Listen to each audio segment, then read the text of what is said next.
In the first video, we covered all of these terms that you see here. We covered the fact that a circle is the set of all points in a plane that are equidistant. Equidistant means they're the same distance from a given point. That given point is called the center of the circle, and a circle with center P is called circle P, and here's the symbol for it right here, circle P. Imagine if we had a hammer throw athlete, like is pictured here. Can you see how the weight, as he spins or she spins in a circle, would follow this path? And the connecting cord here, the hands would be the center, and the cord would be the radius. Now it doesn't look like that in the picture, because in the photo the athlete moves around the outside of the circle. But you could just as easily take this photo and diagram the radius and the diameter cord.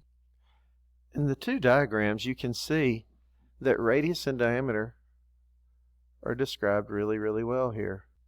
So you can see the radius as a segment whose endpoints are at the center of the circle and on a point on the circle. So the segment QS here would be a radius, but now the diameter PR has endpoints on the circle and it moves through the center of the circle. And down here, segment PS would be a chord. Chord, PS and PR, diameter, segment PR. On the diagram to the right, a secant is a line that intersects a circle in 2 points. The secant cuts through the circle, if you will, and the tangent, well, it only touches the circle at 1 point. Here I've color-coded them for you. This is the most confusing vocabulary word, the two most confusing vocabulary words. People constantly get tangent and secant mixed up. Just think about secant. It can sort of separate a circle into 2 parts, but a tangent, it just touches it in one and keeps on going. Let's look at an example of identifying these special segments and lines. Here's a diagram for us to work with. Let's see what we can figure out. Tell whether the line or segment is best described as a chord, a secant, a tangent, a diameter, or a radius of circle C. Here's circle C over here. What do you think? How about segment AD? Well, the things I notice about AD are its endpoints are on the circle, and it does pass through the center. It can only be 2 things. Segment AD is a diameter because it contains the center C. Well, segment CD starts at the center, and its endpoint is on the circle. So, segment CD is a radius. What about line EG? EG only touches the circle at 1 point. Therefore, line EG is a tangent. How about segment HB? It doesn't pass through the center. What do you think it is? Yep, HB is a chord. It can't be a diameter because it doesn't pass through the center. Pause the video and take a look at the diagram and make sure you understand it before you move on. A few more terms to touch on quickly are tangent circles, concentric circles, and circles that have common tangents. In this diagram, we have 2 points of intersection. Those are common points, but they're not tangents.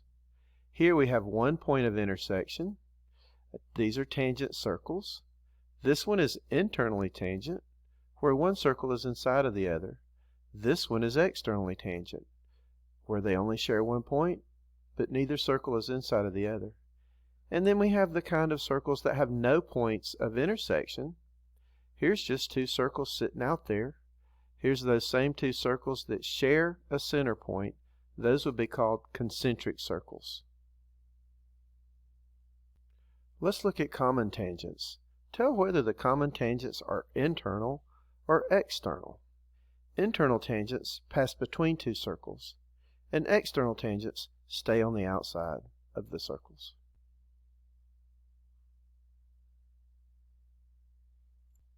Give the center and radius of each circle. Describe the intersection of the two circles, and describe all common tangents. Well, we can do this. Let's look at the two circles on the right. There's circle A and there's circle B. Circle A is blue and circle B is red. The center for circle A is right here at the point A. 1, 2, 3, 4. And it has a radius.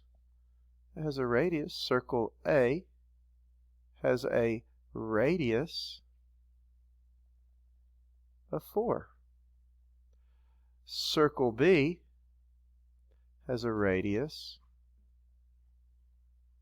of 1, 2, 3.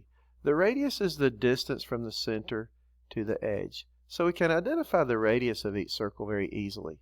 It also says describe the intersection of the two circles. Well, they only intersect in one point, and that's over here at the coordinate 1, 2, 3, 4, 5, 6, 7, 8. The coordinate 8, 1, 2, 3, 4. So they intersect or have a point of tangency at the coordinate 8, 4. Anything else we can see about these circles? That's it. Well, they also have, nope, that's all the tangents, and that's about everything we have to say about these two circles. Well, I did miss that it is the point 8, 4. We did talk about that being the point of tangency, but the vertical line x equals 8 is the only common tangent. That's out here. That is a common tangent line, and it's tangent at the point 8, 4. And this is where this video differs from the first one. Let's look at properties of tangents. The point at which a tangent line intersects the circle to which it is tangent is the point of tangency, and we've already talked about that. Let's justify the following theorems. Well, first let's look at the theorems, then we can justify them. The first one says, if a line is tangent to a circle, then it is perpendicular to the radius drawn to the point of tangency. That means anywhere you have a tangent line, there is some segment that exists such that it is a radius that starts at the center and goes to that very point of tangency. This intersection will always result in a right angle. It's always going to have a right angle right here. And that's going to come in handy later. 90 degrees. There'd also be a right angle on this side. 90 degrees. Let's look at the next theorem. Theorem 10.2. If a plane, in a plane, which is a flat surface, if a line is perpendicular to a radius of a circle at its endpoint on the circle, then the line is tangent to the circle. This is basically just the converse of the first theorem. The first theorem says, look, if the line is tangent, then it's perpendicular to the radius. And theorem point 2 says, look, if a line is perpendicular to the radius, then it is tangent.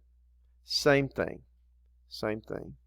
And you can see the 90-degree angle right there. Let's look at example 4, which will help you with the assignment. You can use the converse of the Pythagorean theorem to tell whether EF is a tangent. Remember, EF can only be a tangent if that's a right angle where it intercepts the radius. How do we do that? What do we do? Well, we simply use the Pythagorean theorem to see if this is a right angle. This right here would be our hypotenuse. It's the longest side. So we would write that as a squared plus b squared equals c squared and see if we have a true statement. So let's label our parts. Let's make 11 A, 60 would be B, and 61 would be C. So for this to be a right angle, this is going to have to be true for the Pythagorean theorem. 11 squared plus 60 squared must equal 61 squared, because that's a squared plus b squared. And we know it must equal c squared. I have it worked out over here underneath the rectangle. For the sake of time, let me just remove that and we'll take a look.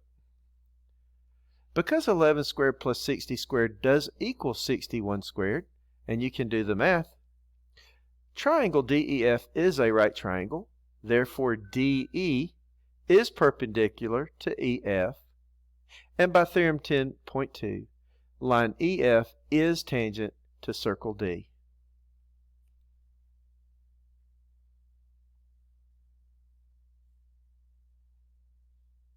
Let's move forward and have another example, which will help you with your assignment.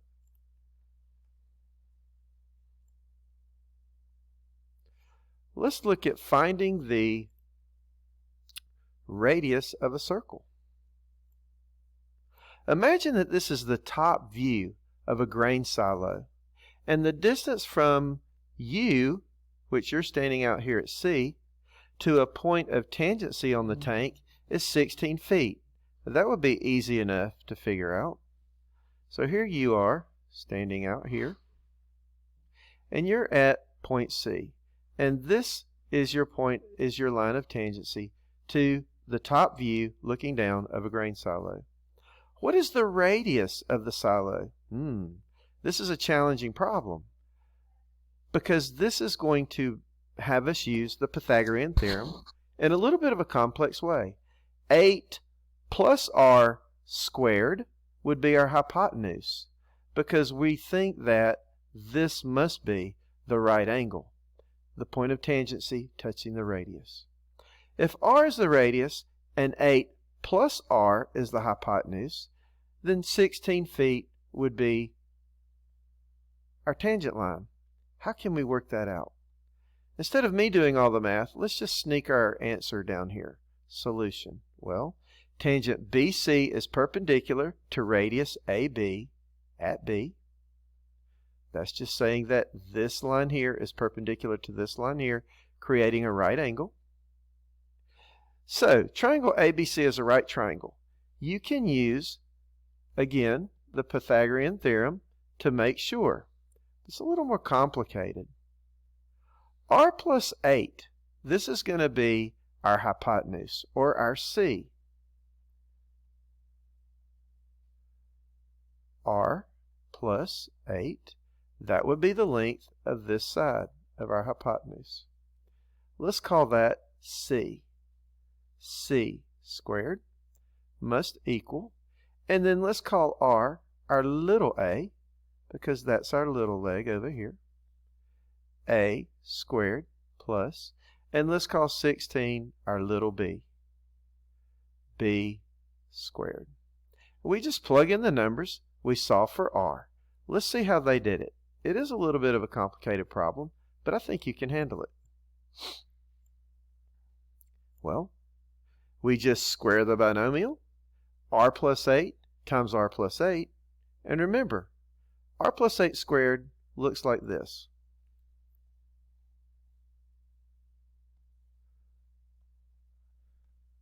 R plus 8 squared would be r plus 8 times r plus 8.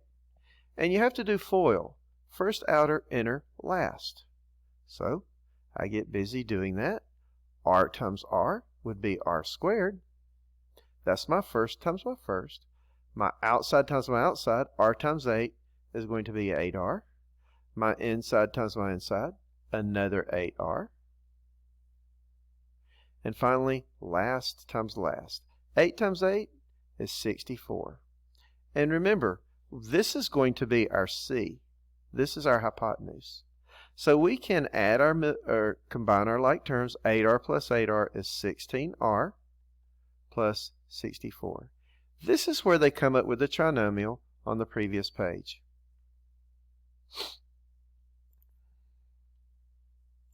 Here's the trinomial they came up with for c squared, and it equals r squared plus 16 times 16 is 256.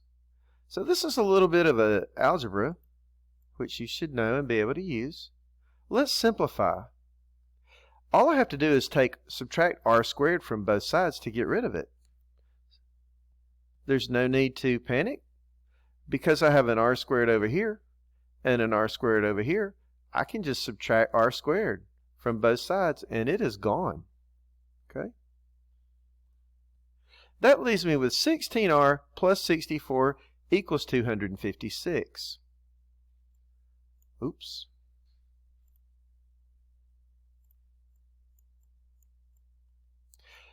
I subtract 64 from both sides and I get 16r equals 192.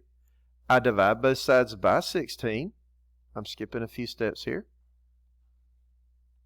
But if I divide both sides by 16, I get r equals 12. And there you have it. My radius is going to be, from the silo, 12 feet. There's my answer. That's how you solve for the radius. Let's have a look at our next theorem. Theorem 10.3. It says if two segments from the same exterior point are tangent to a circle, then they are congruent.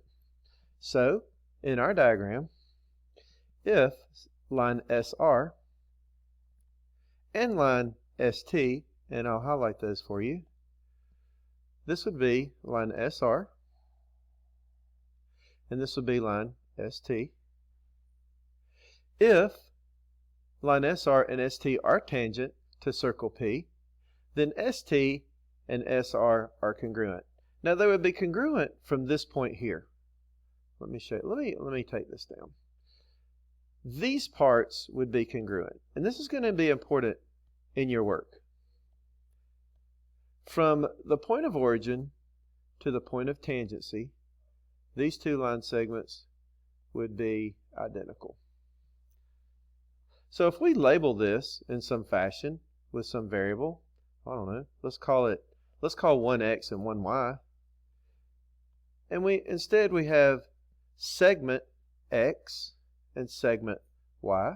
Well, line segment x would be congruent to line segment y because they originate at the same point of tangency and they are both going to be perpendicular to any radius that goes from the center to that point of tangency. I call these party hat problems. I like to call these party hat problems because anytime you see like a circle, like say this guy, and then you have a point out here, I don't know, let's put that point right here. We'll put it up here above the party hat, above the face. And we draw a line from that origin to a point on the circle where it is tangent, and I can't draw these real well. Let me get rid of this one here and redraw it. There we go.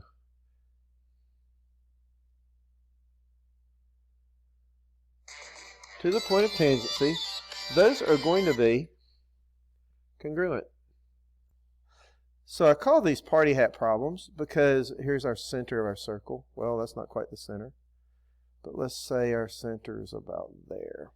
This length here and this length over here are always going to be congruent when the point of tangency is out here. Both segments originate at the same point and both are tangent. So if I draw a radius from here to here, from here to here, this is going to be a right angle. This is going to be a right angle. And the more important thing is that segment X, if this was X, and segment Y are both going to be congruent. And I call them party hat problems because they look like a party hat on a face. You know what I mean? Now underneath this block, I've got, let's see if I can get rid of that. Underneath this block, I've got a proof. Oops. I have a proof, if I can get it to cooperate. Now here's a tie back to Unit 2, and it's just a proof that these two outside segments here will always be congruent. Segment SR and segment ST are congruent. And you start out with your given, and this is a flowchart proof. And I'm not going to go through it, but I wanted to put it on the video just so you could see it. And maybe you can pause the video and take a look at it if you want to. Show some different things that we did in Unit 2. But I don't want to get bogged down in the proof of 10.3. Just accept that the theorem is true. In example 7, we're going to use the properties of tangents, which you have to do on your assignment. Let's take a quick look at this. If line AB is tangent to circle C at point B, and line AD is tangent to circle C at point D, find the value of x. Well, we have to set this side equal to this side because they are congruent. So we would have x squared plus 2 equals 11. Now we have to eventually solve for x because it says find the value of x. Let's start out by subtracting 2 from both sides. Positive 2 and negative 2 are 0. There's no point in writing x squared plus 0. 11 minus 2 is 9. Now we have x squared equals 9, but we just want x. How do we get x by itself?